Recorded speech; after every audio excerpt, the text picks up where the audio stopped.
Caríssimos amigos, hoje venho-vos falar sobre uma das maiores mentiras em torno dos preços dos combustíveis, como é de vosso conhecimento, que é da taxa de carbono. Ora, o preço dos combustíveis em Portugal é de forma incontestável um dos preços mais elevados da Europa, com a gasolina a superar o 1,70 e o gasóleo 1,60. Esta realidade decorre em grande parte de uma das maiores cargas fiscais aplicadas no setor no continente.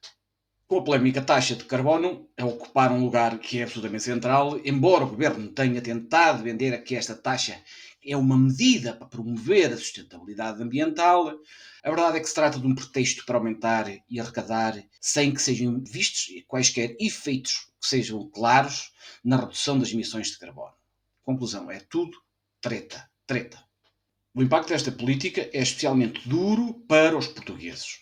Recebem salários significativamente baixos em relação à média europeia e, ao contrário de outros países, como a França e até a própria Itália, que adotaram medidas temporárias para aliviar o fardo financeiro dos consumidores, através de descontos dos combustíveis e cortes de impostos, o governo português mantém uma carga fiscal absolutamente elevada, sem apresentar soluções que ofereçam um alívio real aos cidadãos. Esta postura é reveladora de uma falta de sensibilidade social que tem, na verdade, consequências desastrosas para as famílias portuguesas e para a economia nacional.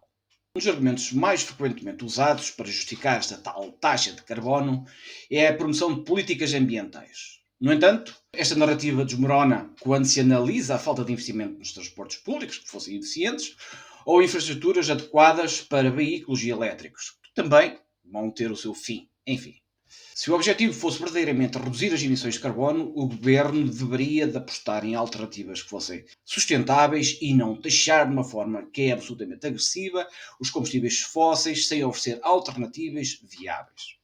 A tal promessa de neutralidade fiscal, que já foi feita em 2016, nunca se veio a concretizar. Na teoria, o governo deveria de ajustar os impostos sobre os combustíveis de acordo com as flutuações dos preços do petróleo, mas na prática os portugueses continuam a ser penalizados com uma carga fiscal que é completamente desproporcional, mesmo quando os preços do petróleo, neste caso do crudo, baixam nos mercados internacionais. Esta política, além de bastante injusta, do meu ponto de vista, revela a incapacidade do governo em proteger os consumidores num cenário de crescentes desafios económicos. Outro fator que agrava a situação é o impacto que estas políticas têm nas zonas mais rurais, mais afastadas dos centros urbanos e menos desenvolvidas do país. Nestas áreas, onde os transportes públicos são absolutamente escassos ou inexistentes, os residentes são forçados a usar o automóvel. Esse é um facto. Como tal, são desproporcionalmente afetados pelo aumento dos preços dos combustíveis. O governo, ao aplicar uma carga fiscal tão cega, está a agravar as desigualdades sociais e económicas e está a penalizar os cidadãos que têm menos alternativas de mobilidade. Em comparação com os outros países europeus, torna ainda mais clara a ineficácia da política portuguesa.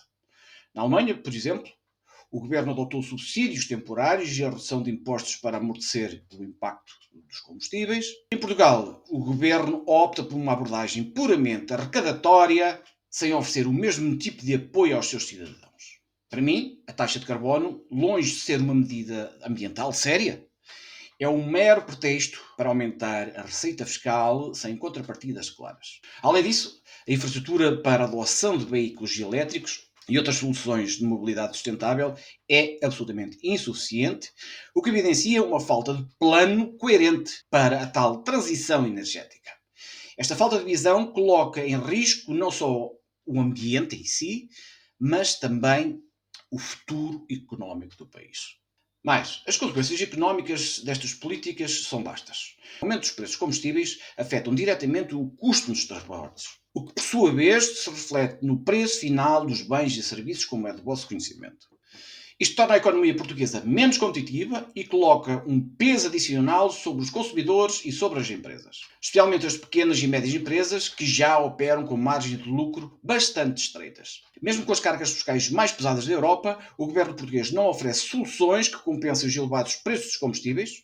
As receitas fiscais obtidas são significativas, como é do vosso conhecimento, mas não são revertidas de forma a melhorar os serviços públicos, especialmente nas áreas dos transportes. A manutenção de uma carga fiscal tão elevada, sem uma estratégia clara de transição energética, revela uma gestão desastrosa que só prejudica o futuro económico de Portugal. A situação é particularmente preocupante quando se analisa o impacto das pequenas e médias empresas, que são o motor da economia portuguesa. Os custos crescentes com os transportes reduzem as margens de lucros destas empresas, estão a afetar a sua competitividade no mercado global cada vez mais exigente. Em conclusão, a política fiscal sobre os combustíveis em Portugal é uma verdadeira armadilha para os consumidores e para a nossa economia. Os sucessivos governos falham em proteger os cidadãos e não oferecem soluções concretas que possam mitigar de alguma forma os efeitos negativos desta carga fiscal que é absolutamente desproporcional.